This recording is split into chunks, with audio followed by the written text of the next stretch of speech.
नमस्कार, मैं तनु शर्मा। आज हम बात करते हैं लड़कियों और महिलाओं द्वारा विष कन्या बनकर अपने पति और मंगेतर की जाने वाली हत्याओं के बारे में। पहले के जमाने में विष कन्याएं बनाई जाती थी, जो कि राजा महाराजाओं के लिए इस्तेमाल की जाती थी। लेकिन आजकल लड़कियां खुद ही विष कन्या बनकर दूसरे के परिवार के चिराग को डस रही हैं।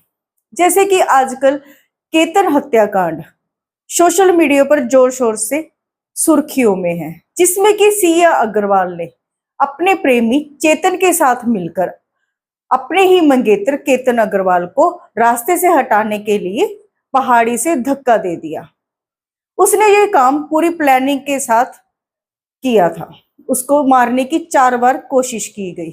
अब सवाल ये पैदा होता है कि आखिर सिया को केतन को मारने की जरूरत क्यों पड़ी? क्या वो इसके बारे में अपने माता पिता से बात नहीं कर सकती थी? सिया का कहना है कि वो केतन को पसंद नहीं करती थी, वो चेतन से शादी करना चाहती थी। आज से लगभग 11 महीने पहले एक ऐसा ही मामला सोनू रघुवंशी का सामने आया था, जिसमें उसने अपने पति को इसी तरह से पहाड़ी से गिराकर मार दिया था। सोनम ने शादी करके अपने प्रेमी के लिए अपने पति को रास्ते से हटाया था और सिया ने शादी से पहले ही अपने पति को रास्ते से हटा दिया। अब बात यह है कि इन लोगों की सोच कैसी हो गई है। पहले ऐसे अपराध सिर्फ पेशेवर मुजरिम ही करते थे, लेकिन आजकल तो छोटी सी बात पर ही जान लेना जैसे फैशन हो गया है। हर दिन नए अपराध सामने आ रहे हैं। कहीं पति पत्नी को मार रहा है, पत्नी पति को मार रही है, बच्चे माँ बाप को, माँ बाप बच्चों को मार रहे हैं।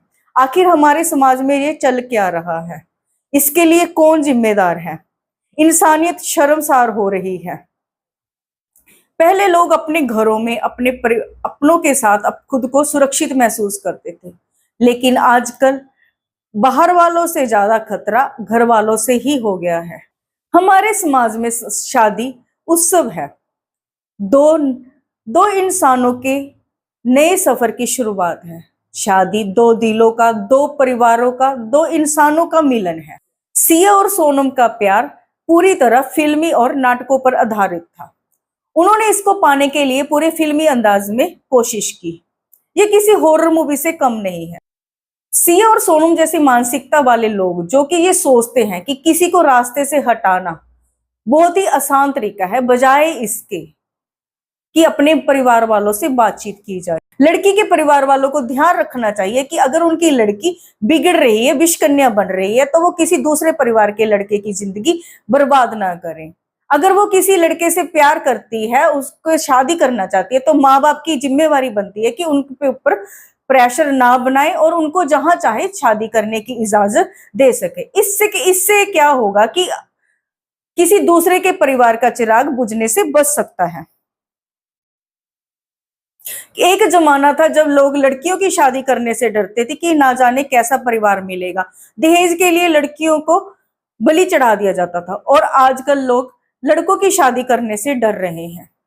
आज के जमाने में लोग अपराध करने से बिल्कुल भी डर नहीं रहे। क्या इसका कारण हमारी कानून व्यवस्था का कमजोर होना है? हमारी कानून व्यवस्था अगर मजबूत हो, अपराधियों को समय पर सजा मिल जाए, तो लोगों में डर बैठ सकता है। आज हर दिन नए अपराध हो रहे हैं, कहीं बलात्कार हो रहे हैं, चोरी जैसे घिनौने काम हो रहे हैं, रिश्वतखोरी, भ्रष्टाचार बेखौफ होकर बढ़ रहे हैं। आखिर ऐसा कब तक चलेगा? इसके लिए जरूरत है ठोस कदम उठाने की, क्योंकि बातें तो बहुत हो चुकी और हर दिन हो रही हैं, और जरूरत है हमारी कानून व्यवस्था को मजबूत होने की। अगर ऐसा ही चलता रहा तो एक दिन समाज, परिवार, रिश्ते सब खत्म हो जाएंगे। लोगों का इंसानियत से भरोसा उड़ जाएगा, जंगल राज आ जाएगा, हर इंसान खुद ही न्याय करने लगेगा। इसके लिए हम जरूरत है कानून व्यवस्था की ज्यादा से ज्यादा मजबूत होने की।